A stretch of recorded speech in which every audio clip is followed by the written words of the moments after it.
You might be wondering, is something seriously wrong with my partner? Is this going to affect our chances of having a baby? Hi viewers, welcome to ParentUno. Today we will talk about erectile dysfunction. That worry is very real. Many couples quietly go through this, especially when trying to conceive. Doctors say erectile dysfunction is often treatable and in many cases reversible, depending on the cause. In this video, you'll understand what's actually happening in the body, what you can safely try at home, and when it's the right time to speak to a doctor without panic.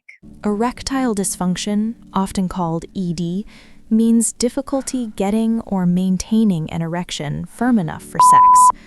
Doctors explain that an erection is not just a physical response. It involves blood flow, hormones, nerves, and the brain working together.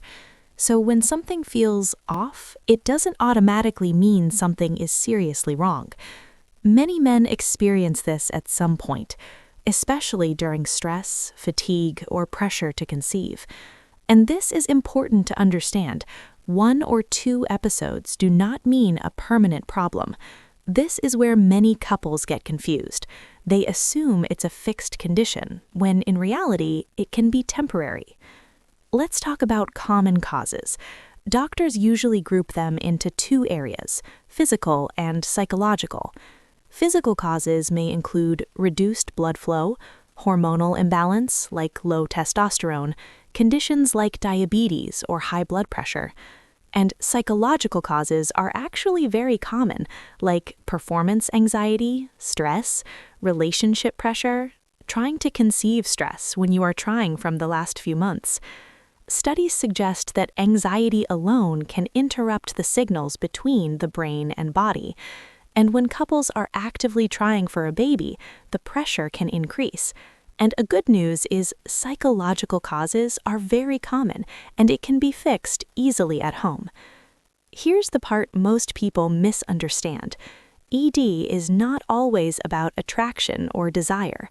It often has nothing to do with how someone feels about their partner. Now let's talk about what you can try at home.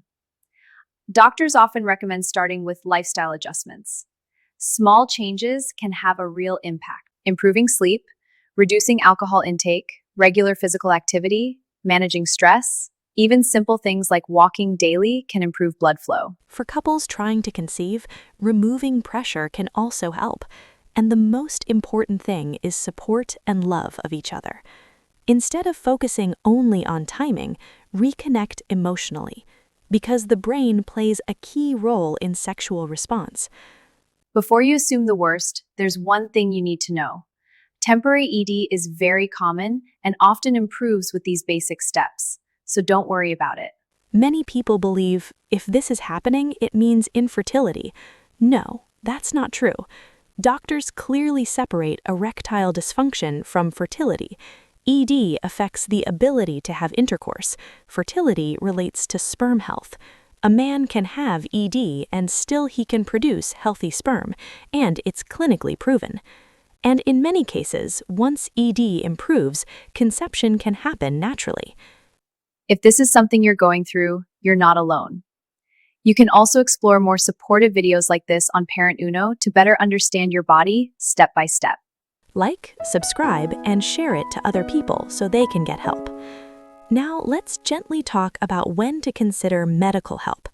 Doctors recommend seeking advice if the issue lasts more than a few months, it happens consistently, there are other symptoms like fatigue or low libido, or if there are known conditions like diabetes or heart disease.